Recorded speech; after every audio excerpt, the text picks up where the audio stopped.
Assalamualaikum warahmatullahi wabarakatuh. Selamat pagi murid-muridku semua kelas 11 TKRO 1. Bertemu lagi pada minggu ini di hari Rabu tanggal 2 September 2020 pada mata pelajaran pemeliharaan mesin kendaraan ringan. Pada minggu kemarin kita sudah melaksanakan PHT atau penilaian harian terpadu atau bisa disebut juga dengan ulangan harian. Jadi untuk nilai belum saya lihat siapa saja yang sudah mengerjakan dan siapa saja yang belum mengerjakan. Mungkin minggu depan saya akan coba untuk membagikan, atau minggu-minggu ini saya akan membagikan nilai dan siapa saja yang belum melaksanakan yang namanya ulangan harian. Nah, kemudian pada minggu sebelumnya juga kita sudah membahas mengenai bagian mesin, yaitu kepala silinder, dimana bagian-bagian kepala silinder itu ada berbagai macam komponen. Ada yang namanya ruang bakar, kemudian ada mekanisme katup dan lubang-lubang oli ataupun water jacket. Nah, pada pertemuan hari ini kita akan membahas mengenai macam-macam mekanisme katup. Kalau minggu kemarin sudah mengenai ruang bakar, sekarang kita akan mempelajari mengenai macam-macam mekanisme katup,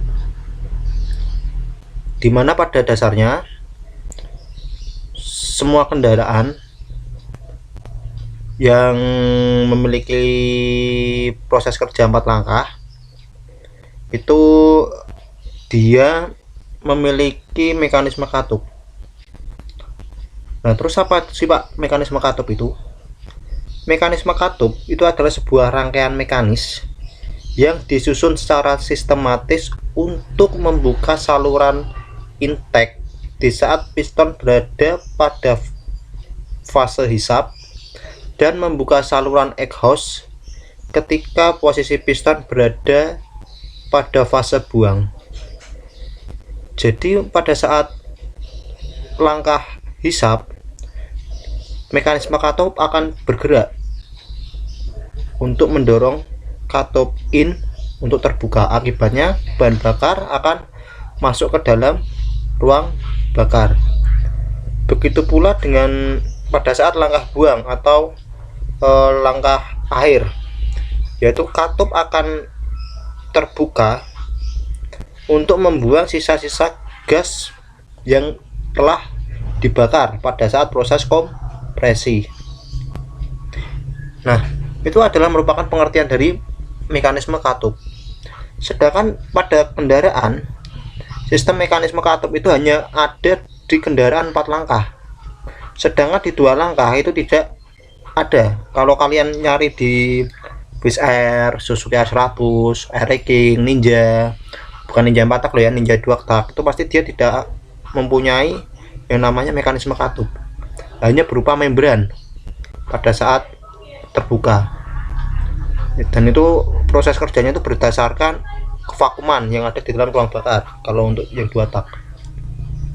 Nah, sedangkan untuk motor 4 tak dia memiliki mekanisme katup, dimana fungsinya tadi untuk membuka katup in dan katup out pada saat langkah hisap atau langkah buang. Macam-macamnya mekanisme katup yang ada di dalam kendaraan model sekarang itu ada 3.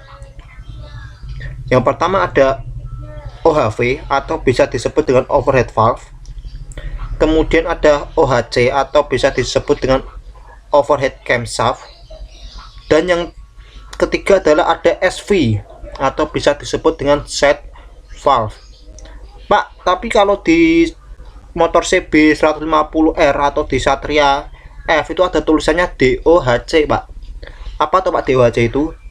DOHC itu adalah double overhead camshaft, yang artinya dia memiliki katup itu 2 dan rocker arm ataupun noken asnya itu 2. Dasarnya tuh sama seperti OHC sebenarnya, hanya saja jumlah katupnya itu 22, in 2, dan X2, sehingga dia memiliki rocker arm dan noken as itu double.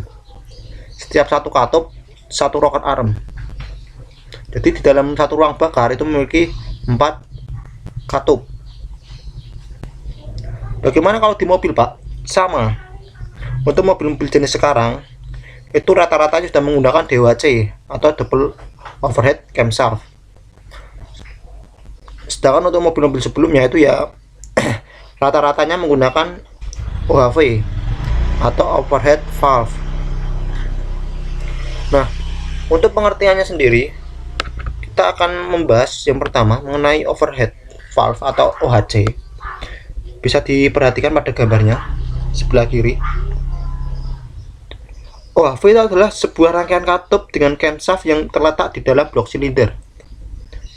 Nah, dimana secara desain memang sedikit rumit karena camshaft itu sendiri yang langsung terhubung dengan roda gigi atau bisa disebut dengan sprocket pada crankshaft atau poros sengkol, dimana akan menekan valve lifter atau bisa disebut dengan dudukan dari pusrutnya. Kemudian valve lifter itu akan mendorong yang namanya pusrut untuk menggerakkan katup. Jadi untuk model OHV itu sendiri